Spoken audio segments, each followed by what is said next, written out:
This week on Entertainment Tonight, only a handful of people ever really knew Elvis Presley. But now, for the first time, his lifelong friend J.D. Sumner speaks out about the King's most bizarre behavior. Then, exclusive highlights from a secret Michael Jackson biography manuscript reveal strange claims about Michael's private life. Plus, why were all the really big stars afraid to appear on The Ed Sullivan Show? And the murder that shocked Hollywood may be solved. Find out how on the next Entertainment Tonight.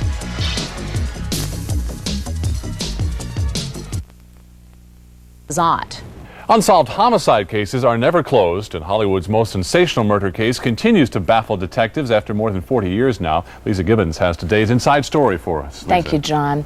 Well, after all those years, dating back to just after World War II, there may be new developments in this story. A man who knew more than he could learn by just reading the massive newspaper coverage of the case died without a confession, but now is considered to be a likely suspect in a murder that grabbed headlines for years. Her real name was Elizabeth Short, but as an aspiring Hollywood actress, she took to dressing only in black, and she dyed her hair the same color so that her friends began calling her the Black Dahlia. She became part of the Hollywood street scene in the 1940s, trying unsuccessfully to break into the studios. The fame she sought eluded her until she died. Then the Black Dahlia became front-page news when her nude body, mutilated and severed in half, was found in a vacant lot in Los Angeles. Much has changed on this street in the more than 40 years since the Black Dahlia's gruesome murder was discovered here.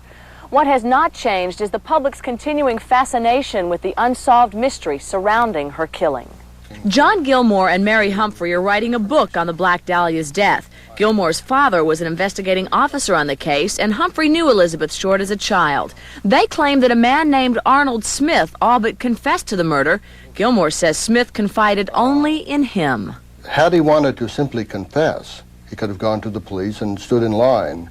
But he didn't want to confess, but he wanted me to understand the situation. Humphrey says Smith's knowledge about the murder case incriminated him. But he had a number of specific points that dovetailed with the condition of the body. Gilmore and Humphrey say Smith died in 1982, before police could investigate his role in the murder. Whether Elizabeth Short's killer is dead or whether he remains at large, the unsolved nature of her death continues to generate exploitive publicity. A recent tabloid article links Marilyn Monroe and the Black Dahlia as fellow prostitutes and lovers.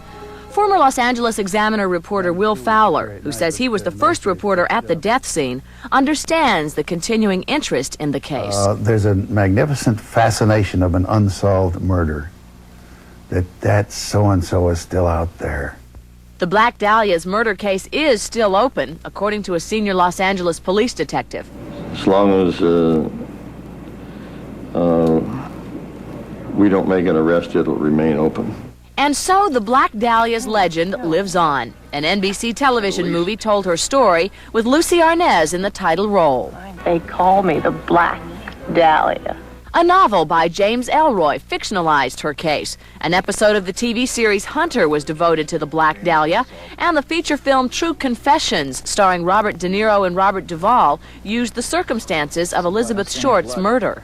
Somebody cut somebody in half, there ought to be a little blood, don't you think? The grand irony amid all of the notoriety which the Black Dahlia has achieved is that it is, in a way, what she was looking for and could never find in Hollywood. Though she was laid to rest more than 40 years ago, Elizabeth Short has indeed become famous as the Black Dahlia. And so the death of the Black Dahlia remains in the unsolved file at police headquarters in Los Angeles. Ironically, since the investigation began, there have been hundreds of confessions made to police, many from publicity seekers. Thanks, Lisa. We'll be right back.